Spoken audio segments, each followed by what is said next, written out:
So many people have told me that they love me. And I want to tell you, I love me as much as you, if not more. But I do appreciate it. How many of you people know who Shecky Green is?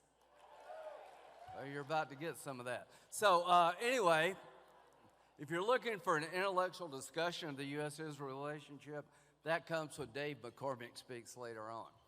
But I just want to make it really clear, I'm in the Hitler sucks wing of the Republican Party.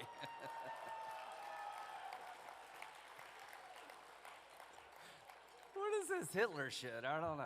Anyway, here's what I do know.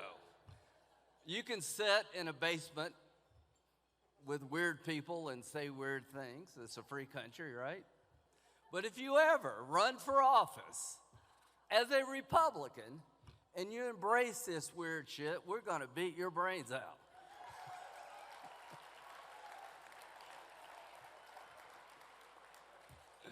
If you're an anti-Semite and you think because somebody loves Israel, their brain is wired, that means you got a brain. Nothing wrong with your brain. We will meet you on the battlefield of political discourse, and we will beat you politically. I want the world to know anti-Semitism, anti-Israel rhetoric, anti-Israel thought is not the road to being elected as a Republican. You will lose. So now we got that out of the way. Speaking of great friends of American Israel, your new ambassador, Ambassador Leiter, is a great man. You're doing a good job. After Ron Dermer, the bar was low, you jumped over it. So he lost his son in Gaza, and God bless you and your family. You're just a great, great man. Ron Dermer, how many of you think Ron Dermer would be a great prime minister one day? I'm giving the first shekel to your campaign. But I want Bibi to hear I said one day, because if he thinks you're going to run soon, you're going to be ambassador to Gaza. So what's life going to be like without Ron Dermer at the helm? I can't even envision that, but I can say this, he'll never go away. In all seriousness, of all the people who've ever served the Jewish state, from generals to prime ministers to people of every stripe, no one has done a better job than you, Ron. Nobody. No general, no prime minister, nobody has fought harder for the Jewish state, more consistently for the Jewish state than Ron Dermer. Nobody. And every great Jewish person comes from Miami Beach, so I like your chances. So Halloween with Jewish people in Las Vegas is scary to some, but I'm enjoying the hell out of it. So I've been asked 1,000 times about this crazy interview. I keep telling people, we're good. Our party is good, right, Dave? We're real good. You know, somebody said, how hard is it to stand up for the Jewish state? In South Carolina, not so hard. We figured out at Israel's, if you ask me, you go to college, and you ask me a question, why do we spend so much money on Israel, and don't you think they get us involved in problems, and blah, blah, blah, I would say you need to pick up a history book. And we have no better friend than the state of Israel. Everybody who wants to destroy the Jewish state wants to kill us too. I've been to Israel a bunch. No one has yet said death to America while I've been there.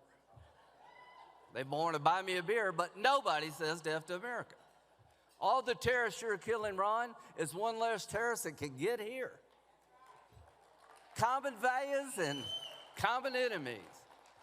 And if you don't get that, you should not be allowed to drive. So what to do about Hamas? Kill them off.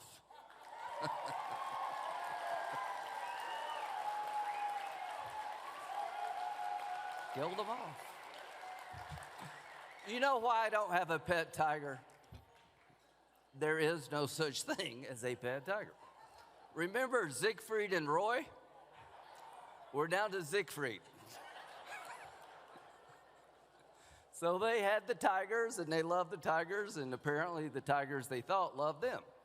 They had Cleo, their favorite tiger. He lived at the house. They were teaching him to drive. And one night, for some unknown reason, he ate Roy. He's a tiger. Hamas is dedicated to the destruction of the Jewish state. They're dedicated to killing everybody that disagrees with them religiously in their own faith, and they're never going to change. So let's get on with it. Let's make sure they can't survive and come back and do October the 7th.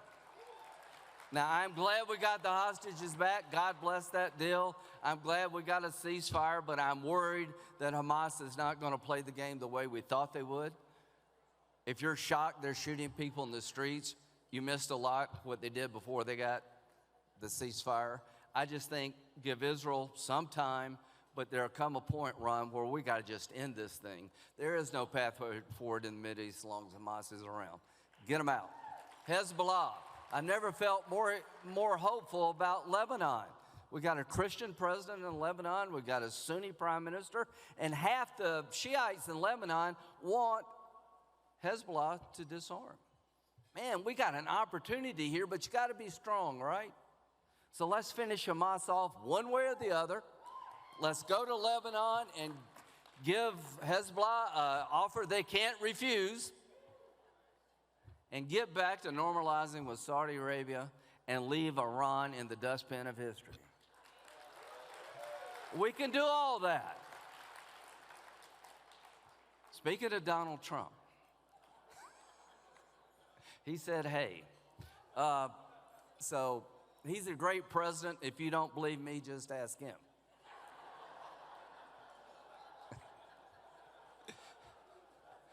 What happened with me and him was we found common ground. I've come to like him, and he likes him, and that changed our entire relationship.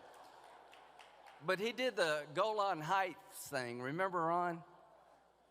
He said, I called him up, where you at? I'm with BB on the Golan Heights. He said, I didn't know we were in New York. No, that's another Golan Heights. We're over there. He recognized the Golan Heights by tweet because he understood you can't give it back to Syria because they'll use it to kill you. He recognized Jerusalem as the capital of Israel. Why? Because if you got a problem with that, take it up with God. He's the guy that did it, not Trump. So I just want to say, I feel good about the Republican Party. I feel good about where we're going as a nation. We're killing all the right people, and we're cutting your taxes.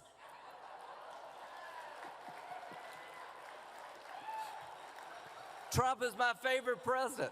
We've run out of bombs. We didn't run out of bombs in World War II.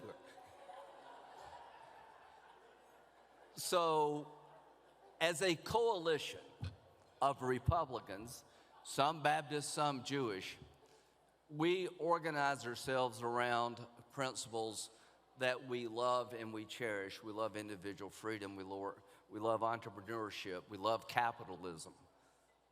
We love Israel. We love the idea of Israel.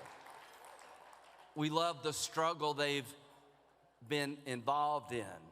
We love them, helping them because you're helping yourself. So to those who worry about these stupid interviews and far off places, don't worry. The Republican Party has figured it out when it comes to Israel. We understand that Israel is a friend of America to the bitter end. We understand that God blesses those who bless Israel. And where I come from, I figured that crap out when I was 6 years old. God bless you. Thank you very much.